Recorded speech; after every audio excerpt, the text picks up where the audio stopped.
কেমন আছেন সবাই? আমি আল্লাহর রহমতে অনেক ভালো আছি। চলে এসেছি নতুন একটি ডেইলি ব্লগ নিয়ে আপনাদের মাঝে। আশা করব পুরো ব্লগ জুড়ে সাথে থাকবেন। আমার দেবরের শ্বশুরবাড়ি থেকে আমার ননদের বাড়িতে এসেছি, আর আমাদের বাড়িতে যাওয়ার পথেই আমার ননদের বাড়ি পড়ে। আজকে শরীরটা খুব খারাপ লাগছিল, এজন্যই আমরা থেকে যাব এখানে রাতে। মেহরিমা তো ফুফাতো ভাই বোন পেয়ে অনেক খুশি, খেলাধুলা করছে। এখানে আসতে আসতে তো বিকাল হয়ে গেছে, আর আমার শরীরটাও খুব খারাপ লাগছিল। আমি শুয়ে শুয়ে রেস্ট নিয়ে নিলাম। আর মেহরিমার বড় আপু মেহরিমাকে পানি খাওয়াই দিচ্ছে। মেহরিমা তো সবসময় ফুপির বাড়িতে এসে মজা করে, আজকে অনেক মজা করছে।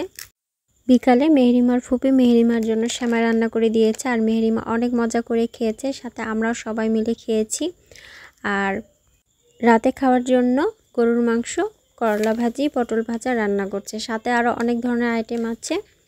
মেহরিমার তো জিলাপি অনেক পছন্দ, এজন্য মেহরিমার ফুপা মেহরিমার জন্য জিলাপি নিয়ে এসেছে, আর মেহরিমা অনেক মজা করে খেয়েছে। আজ তাহলে এই পর্যন্ত, নেক্সট ভিডিওতে দেখা হবে। ততদিন পর্যন্ত ভালো থাকবেন, সুস্থ থাকবেন, আমাদের পাশে থাকবেন, আর আমাদের জন্য দোয়া করবেন। আল্লাহ হাফেজ।